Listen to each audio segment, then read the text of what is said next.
Hello, today we're going to talk about graphical line of best fit.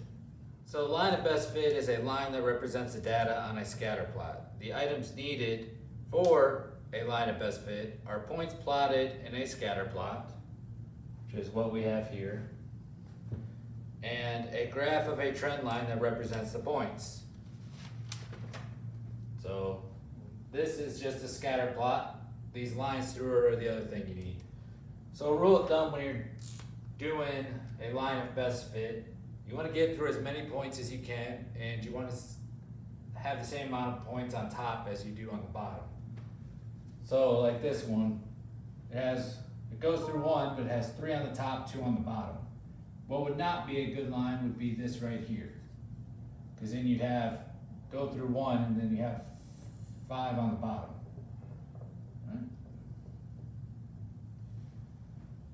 You want to make sure you have, that's just a rule of thumb thing. Now use your better judgment to actually do it. But these are the different types you're going to see. So this up here is called no correlation. All right, correlation is basically saying what they have in common. This has nothing in common. There's no relationship here. So no correlation or no relationship, whatever you want to call it. Because it's just a bunch of points scattered around. And you can't draw a line of best fit through it. I could draw a line of best fit through this in any way because there's no correlation. This one right here is called perfect. This is usually what you've dealt with up until now when you're graphing a line. It goes through every point. That's what you're used to seeing. All right? This one right here. So from graphing lines, you know this is a positive line, and this is a strong. I'm just going to write core for correlation. All right? This is no correlation. This is a perfect correlation with a positive line. And this is a positive line with a strong correlation. See how close all the points are to the line? That's how you tell. This one right here is negative, right? Because it's a negative line. And it's also a strong correlation. As you can see, you have 3 on the top, 1, 2, 3 on the bottom, and 2 through. So that's a good line of best fit that is drawn through. Same thing here, 2 on the bottom, 3 on the top, 1 through. All right, you want to make sure you have the same number of on the top and on the bottom. So basically, let me say this again, you're just drawing a line. So drawing the line of best fit is you graph a bunch of points, then you draw a line through it, draw a line closest to what it would actually be. That way you can predict later on. So like this perfect one, it goes through all of them. So you can predict later on what it's going to be. That's all a line of best fit is done for, so you can make predictions later on. All right, this one right here. Notice that the dots here are more spread out. They're not right against the line like those two. So this is what is called a weak correlation, and that's a positive line. So it's a positive weak correlation. This one is a negative weak correlation. Right? And this one right here, I guess it's just considered moderate. Doesn't really talk about it in there, but all of a sudden it throws moderate. So I'm just showing you what a moderate looks like.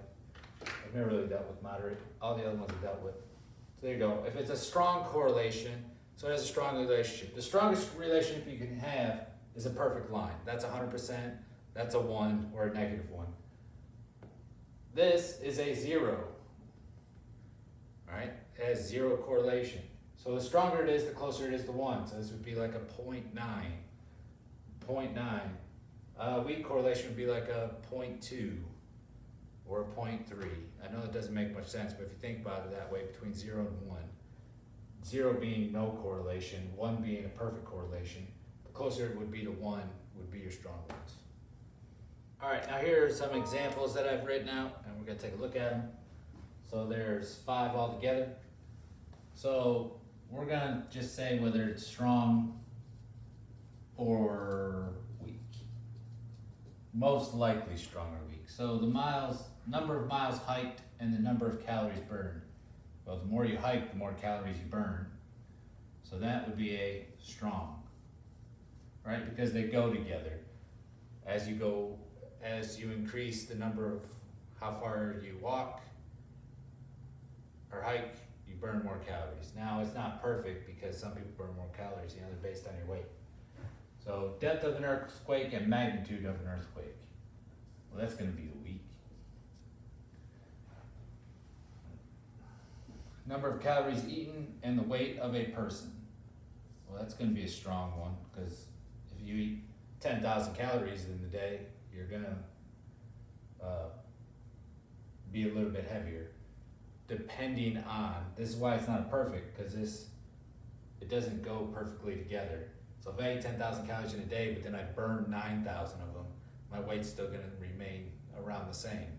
But if I ate 10,000 calories a day and I sit down and I only burn 1,000, then my weight's gonna go up. So it's a strong, but it's not a perfect. Weight of a car and price of a car, that's weak because it depends what you have in the car, right? You could say model car, but get more extras to it that make it weigh a lot more, all right? Or it could be a different type of car, like a BMW costs way more than a Ford Taurus.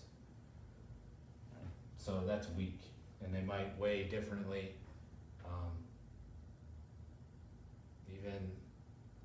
So it's a weak one, it's not exact. And the number of television shows, this is weak also. This is a very weak one. I would say that's almost a none. But it is weak because if you think about just the people that are watching shows that you download, you could have 20 people watching one show you download, or you can have one person watching it that you download. So it'd be close, but it's still gonna be weak depending on how you ask that question. So here are examples of strong and weak correlations. All right, here are some more examples. All right, so which one of these is the line best fit here? So the line best fit, you want to have about the same amount as top and bottom, and you want to make sure you follow if you know it's positive or negative. The correlation is how close they are to it. Knowing if it's positive or negative is on you, basically using common sense. So you can see this data goes down here. Now you do have the same amount on top as you do bottom, but look how spread out those 2 points are. So this is not the answer here. All right, even though it has the same amount on top as bottom, it's not going with the data. This one has way more on top than it does bottom. And this one, as you can see, has 1, 2, 3, 4, 5, 6, 7 on the bottom, 5 on top. Could it be a little bit better drawn? Yes, but that is your answer. That is the best line best fit for that one. All right, so you want to make sure that it's going the right direction with the data. So this is negative data. You don't want to put a positive line with negative data. You want to make sure you draw through it pretty well. All right, this one right here. This is what is, it's a negative line, and how's the correlation look? Or that'd be a strong correlation, and it's going downward.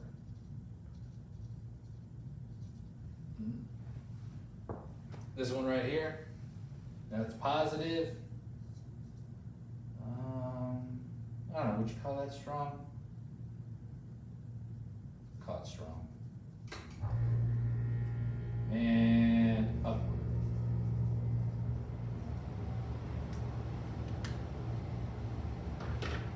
You'll learn about linear regression another day, where you can actually find out if it's strong or weak. That's what I was talking about when it's between the -1 and the 1. All right, now we're here, we're going to create a scatter plot that goes with this line. So what I'm going to do first is I'm going to graph this line. Starts at 0, and go.